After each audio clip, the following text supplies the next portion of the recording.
Today, I'm going to show a drama, fantasy, and mystery film called Homunculus. In present Tokyo, 34-year-old amnesiac Susumu no Koshi is a homeless man living in his car. He used to work for a successful foreign financial company, but is now getting by through whatever's left in his credit card. He goes about his day in his car when a young fellow taps on his window. It's a medical intern named Manabu Ito. Ito offers him an opportunity to earn money through a human medical experiment, but no Koshi flatly declines. The next morning, no Koshi's car is towed away, taking all his belongings with it. Ito appears and persuades him to join the experiment again. Seeing no choice, he agrees. Later that night, Ito takes no Koshi to his medical room. They will be doing a trepanation experiment, where Ito will drill a hole into no Koshi's skull. Ito believes that people only use 10% of the brain, and so he wants to know if this improvement will help activate the other 90%. As no Koshi lays on the steel table, he feels unsure, but proceeds with the experiment anyway, seeing that he has nothing to lose. The next morning, no Koshi wakes up in his car as if nothing has happened, but he feels the wound on his forehead. He goes to dinner with Ito, where he barrages him with questions and evaluations. He bids Ito goodbye and he reminds him that they still have 6 more days of observation. No Koshi makes his way back, thinking about his weird situation. As he's walking, a gust of wind blows into his right eye and he covers it, rubbing away the dust. When he looks up with only his left eye, he's shocked to see the people transform around him into different shapes, sizes, and creatures. He frantically wanders around the street with one eye covered, terrified at the horror he's witnessing. Suddenly, he bumps into a large robot homunculus that turns out to be a Yakuza boss. The henchmen pin him to a wall as the boss brandishes his knife. Just as the boss threatens to cut off his pinky, no Koshi has a vision. He pleads with the boss to stop what he's doing before he cuts his own finger. The boss stops and starts trembling and crying. The henchmen are confused and let no Koshi go, and they scutter away. No Koshi goes immediately to Ito and tells him about what happened and the human-monster hybrids that he saw. Ito is excited and concludes this sixth sense is a side effect of the trepanation. He asks no Koshi if he can see him as a monster, but he only says that he sees nothing because Ito is invisible. On the third day, no Koshi manages to get his car back and meets up again with Ito. Ito calls the monsters homunculus, and concludes that the homunculus is how people see themselves. It's a horrific version of them created by deep stress and trauma. They conduct more research by going to a brothel, where, according to Ito, a lot of people have deep issues and trauma. No Koshi sees only one homunculus, a girl with the number tag 1775, and calls her a sand monster. They follow her to a cafe and Ito quickly feels a strong attraction towards her and decides to approach her. No Koshi watches the encounter with one eye and sees the sand being sucked by Ito's invisible body. The girl leaves and no Koshi confronts a dejected Ito. He sees that Ito has red dots all over his body and he quickly leaves, but not before handing no Koshi a cell phone that he managed to swipe from the girl. No Koshi spends the night in his car going through the girl's phone. He learns about her strict parents and the alternate social media account that she keeps where she posts about her sexual fantasies and pictures of self-harm. Suddenly, some men appear around his car. The henchmen take him to their boss, who asks no Koshi about what he did to him. The boss doesn't like to feel vulnerable, so he drags no Koshi up by the collar, threatening him with a knife. No Koshi then has a vision of his trauma. It turns out that the boss accidentally cut off his friend's pinky finger with a sickle while they were arguing over a toy.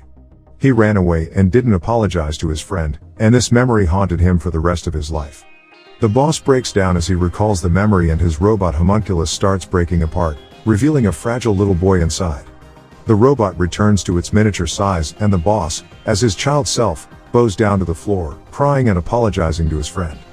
He thanks no Koshi, quits the Yakuza and breaks off his own pinky. Later that night, the phone starts ringing. He meets up with the girl at his car. She asks for her phone and begins taunting him. He looks at her with one eye and sees the sand monster, but as he looks closely, it isn't sand at all, but rather millions of text symbols. He soon learns that the girl is traumatized by her strict parents and uses sex to rebel, taunting virgins like Ito into giving in. But no Koshi is no virgin and he pins the sand monster on the seat of the car and penetrates her. The sand-like material starts disappearing, revealing the cuts that the girl made on her body. No Koshi tries to suck the blood out, but she stops him, sucking back the blood from his mouth frantically.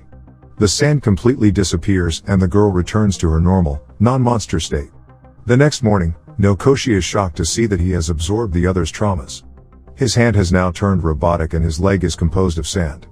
He runs to the hospital where Ito interns and is asked to wait in line. He then sees a faceless woman.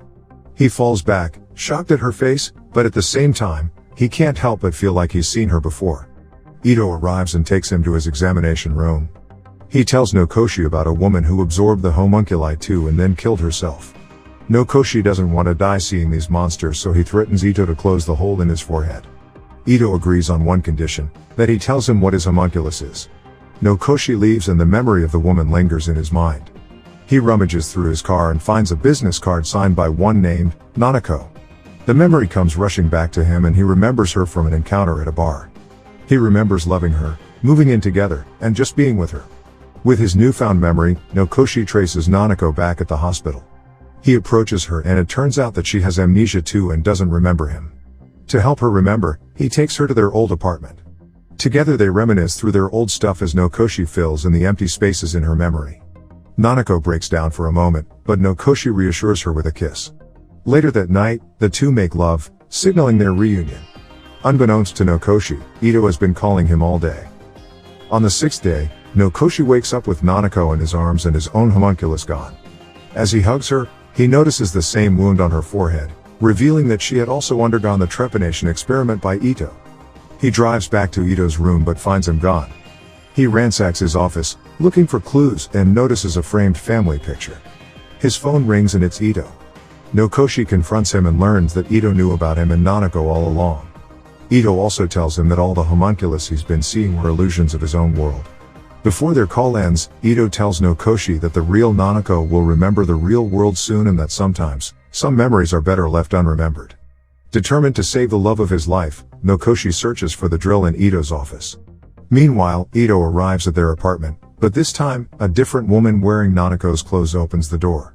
He smiles at her and calls her by her real name, Chichiro. Back at the office, Nokoshi drills the hole back into his forehead.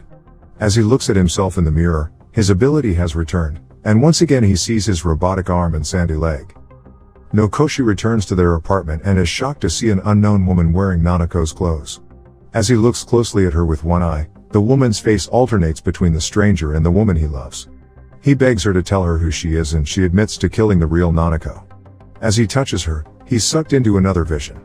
Chichiro is driving with her boyfriend at night and after an argument, she tries to get out of the car. He stops her and in turn doesn't see Nanako running into the road. Chichiro is thrown out of the car as her boyfriend hits Nanako and Nokoshi. Chichiro watches in horror as her boyfriend dies instantly and sees the dead body of Nanako. In turn, Nokoshi remembers his own memories of that night. They had an argument and he soon learns that she had a miscarriage. She runs outside and he pursues her, but it's too late. They run straight into Chichiro and her boyfriend's car. Chichiro apologizes and tells him her real name before she collapses. After tucking her in bed, Nokoshi faces Ito in the living room, giving him patronizing remarks. At this point, Nokoshi feels defeated. Now with Nanako dead, he literally has nothing to live for. As Ito continues to taunt him, Nokoshi finally reveals that his homunculus is water. At first, it seems like Ito's invisible, but when gets nervous, bubbles rise up from inside him. Ito is shocked and faces him, denying his accusations. As Nokoshi looks at him, Ito's water figure resembles his father and a goldfish appears. He grabs Ito by the arm and sees the visions of his real trauma. As a kid, Ito's father kept a pet goldfish and paid more attention to it than his own son. Ito is starved with love and even colors his skin to resemble scales. One day, fed up with his father's inattention, Ito deliberately breaks the fishbowl, leaving the fish to die. Meanwhile, the grown-up Ito trembles and falls to his knees, begging Nokoshi to help him, since he's the only one who can actually see the real him, and that he can finally prove to his father that he's worth paying attention to. Nokoshi tells him that it's no use, the homunculus is gone, and that they should just look at the other person and create their own world. Ito breaks down crying and despite everything he's done, Nokoshi hugs him and comforts him, understanding the pain of not being seen. On the seventh day, Ito drills hole into his own forehead and stitches other eye shut as he looks at the sunrise. Nokoshi gets together with Chichiro and even though he sometimes still sees Nanako, the homunculus is now gone.